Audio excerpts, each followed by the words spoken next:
Hey guys, and welcome to my new movie review for The Hunt 2020. First off, I need to say how clever the opening sequence was of how they actually made the film title. That was really clever. I really like that. I thought that was really creative, just really well done. If those of you have seen that movie, seen The Hunt, you'll know exactly what I'm talking about. And those of you who are going to see The Hunt, when you see how they do it's on a phone. It's not a spoiler. It's just on a phone. And the way that they create the title of the movie from the phone message, I love that. I thought that was really well done. And the plane opening sequence, man. At first, I had absolutely no clue at all in any way, shape, or form. I just didn't know what was going on. I really had no idea. And then it sort of plays out, and you're like, oh, radio. And at first you're like, wait, what the heck? And this guy's just going off. And then it's funny elements, but yeah, anyway, let's roll that synopsis, guys, and I'll tell you my review. The Hunt synopsis: 12 strangers wake up in a clearing. They don't know where they are or how they got there. They don't know that they've been chosen for a very specific purpose: the hunt. Okay, so first of all, I'm going to actually talk to you about an actor in this movie that has gone through a massive, incredible physical transformation, guys. And that actor is Ethan Suplee, who plays Gary in this movie. Ethan played this movie a very significant role in other movies such as The Butterfly Effect 2004 or Mallrats 1995. If you don't recognize him, that's because he used to weigh 250 pounds, which is 113.4 kilograms.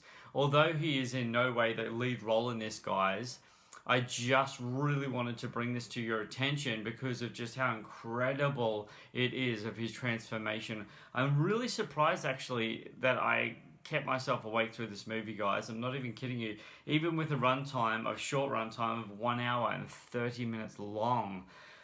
There are a few actors in this movie that once the movie gets going, guys, you quickly realize that they're not actually the main characters by far in any way. In fact, they're really recognizable faces, guys. And when I first saw the trailer, I was like, for The Hunt, I was like, for some reason, I thought this was going to be like a comedy. Even though there are a few scenes in this movie that made me smile due to the characters' dialogue, I quickly realized, guys, it's not. This movie is an action, horror, thriller movie. Guys, jeez. Hilary Swank as Athena in this movie, it's really weird. She's one of those characters, guys, that when you see this movie, you'll understand, you'll completely get why. That she's like, like a poster child. I know that sounds weird, but she's in this movie, but she does not at all have a large on-screen presence. In fact, it's really just her name that's in this movie. Right at the end of the movie, she plays more of a role than anything, and in the start of the movie, she does, but it's not. You only see the back of her head, and I'm not going to spoil anything. For those of you who've been following me for any period of time, I don't do spoilers in my movie reviews. Why? Because I don't think spoilers are fair. Anyway, is this a good movie? It's not bad. It's not bad. It just doesn't. The pacing, it's a very unusual movie. It really is. And when I get to the trivia for this movie, guys, I'll actually tell you some really pretty messed up stuff. It's pretty messed up stuff to do with, what the world's going through and really tragic things that are happening in the world and stuff like that. There's characters in this movie, guys, that you follow along, and it's like they build a character arc to the significance of who they are in the movie, but then it doesn't last, and then all of a sudden someone else comes up, and then it really flows along in a really unusual dynamic. Not bad, just really different. And the way they edited it goes backwards and forwards in time a little tiny bit. And look, guys, is this an amazing movie? No. No, it really isn't. Does this have in its core elemental DNA what I like to call in its the thing the thing that needs cinema to be movies in today, in well, not even today, in its entirety, in what I like to call, in for those who've been following me for any period of time, you know exactly what I'm about to say, guys. Rewatchability, guys. Rewatchability. Does this movie have rewatchability? Unfortunately not, and purely because of the fact that it's a very, it is what it is. The Hunt. Like, there's although there's scenes in this movie that when you watch it the first time, you think, like, when you've seen it, you're like, huh, I'd like to go back and see that again, because the dialogue of other characters and their chemistry, it's kind of fascinating to see how that situation all unfolds, and it's really, yeah, it's really bizarre. So in this movie, guys, you got Betty, I think it's called, pronounce her name, Gilpin, as Crystal, the lady who plays Crystal in this movie, guys. Her character in this movie it's kind of so weird. It really is. But she ends up being the focal point of the movie, even though the movie's actual focal focus is on someone completely different. And the horror and the, I want to say, gore element in this movie is pretty like, what? Did I just see that happen? And as I said, I don't know whether it was supposed to be funny. I don't know. I don't know whether it was supposed to be funny, but there was elements of the movie that made me smile. Not once in this movie did I go, oh, this is crap, because it wasn't crap. Like, it actually had really fascinating and interesting elements to it that just kept rolling along. But the funny thing is who ends up being the main focal character of the movie doesn't actually start out the movie being the main focal character. They actually eventuate to that, and it's such a bizarre, clever, very clever, but a very bizarre way of telling a story in how it eventuates. Also, Wayne Duvall as Don in this movie, again, he plays just such a like, it's just like, it's so weird, guys. This is a weird movie. It really is a weird movie. And if you don't know, I'm just gonna let you know really quickly. This literally, as it dropped in cinema, especially in the States, it actually got taken off straight away because of COVID-19, which is so sucky and so messed up. What a situation to be in. But there's also more in the trivia about that situation, but I'll get to that in the trivia of this. Also, guys, Ike Barinholtz, sorry if I'm butchering that name, as Staten Island in this movie.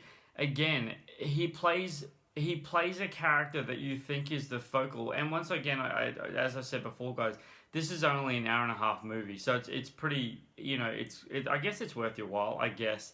But his character in the movie specifically is really interesting because, again, you think the way the movie opens up to it, you think that he's going to be a focal element to the rest of the film, but he ends up not being the focal element, and that's not a spoiler. It's just a really bizarre twist and a really weird way they do it.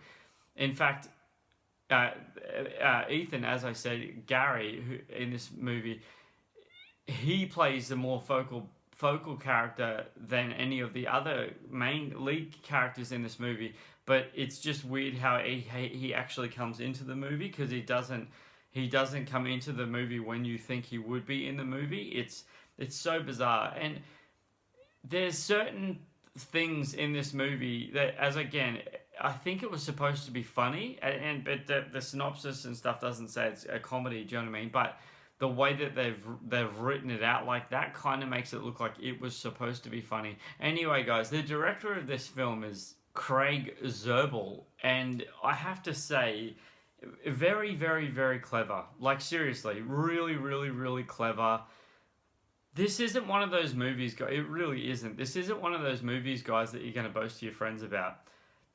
it's the unfortunate truth of the movie, to be honest with you. This is one of those movies that you're gonna be like, wait, what? Honestly, it's just a really, really, really bizarre movie. It genuinely is, guys. Is it terrible? No, it's not terrible in any way, shape, or form. It's not a terrible movie. It just has really, really, just a really bizarre take to it. In fact, one of the part, and again, it's not ha ha funny, but it's just a clever element. Is for those of you who've seen the movie, you'll know what I'm talking about, and those of you who haven't seen the movie, when you see it, you'll know what I'm saying. The train sequence when they get off the train and they're having the conflict between those guys, and then something happens to one of the characters, and he ends up being not who he is. That element, I thought it was just clever. It was just clever. It really was really clever. Anyway, guys, those of you guys who've been following me for any time, any period of time, you guys know that I love giving you guys trivia on my movie reviews, because in my personal opinion, trivia to me is like icing on a cake. And who doesn't like cake? I love cake. So it's trivia time. Due to the closure of movie theaters during the COVID-19 pandemic, Universal announced that the movie would be available to rent from Friday the 20th of March 2020 with 48-hour viewing window for $19.99. This was merely 1 week after hitting cinema screens after being pulled from its previous release. Next piece of trivia is, guys, the movie was yanked from its original release date due to mass shootings, then rescheduled for March 13th, 2020, to then be affected drastically at the box office by the global COVID-19 pandemic. In my personal opinion, guys, it wouldn't have done well in the box office, but that's my personal opinion. Next piece of trivia is, guys, the soundtrack of the opening sequence of Universal logo is titled Symphony Number 6 in A minor. Next and final piece of trivia, guys, and I will leave you with this one, is Emma Roberts and Amy Madigan previously starred in Virginia 2010. That is a super random piece of trivia, but it's in the trivia. Guys, thank you so much for being here. I appreciate your time. I really do. Have you guys had your chance yourselves? Did you get a chance to see it while it was in cinema, or did you rent it when it went to VOD? Let me know in the comment section below. I'd really appreciate that. And if while you're in the comment section below, if you haven't already, if you'd be so kind, go ahead and subscribe to my YouTube channel. I really appreciate that. And while you're subscribing, if you are on a mobile device, go and click that bell for notifications. That way when I drop anything, guys, it'll be yours straight away. I really appreciate that, guys. And speaking of appreciation, I'd appreciate a thumbs up on my movie reviews. That way it gives me good feedback, and I know that you're appreciating my content. I really value that, guys. Thank you so much. You guys are amazing. Seriously, until my next movie review, whatever that may be, it's all up to the viewers. Let me know in the comment section below if there's something that you'd like me to watch and review. Let me know, guys. I appreciate your feedback. You guys are amazing. Until my next review, don't forget who's bringing this movie review, guys, for The Hunt 2020. This is Superman Steve, guys. Flying out!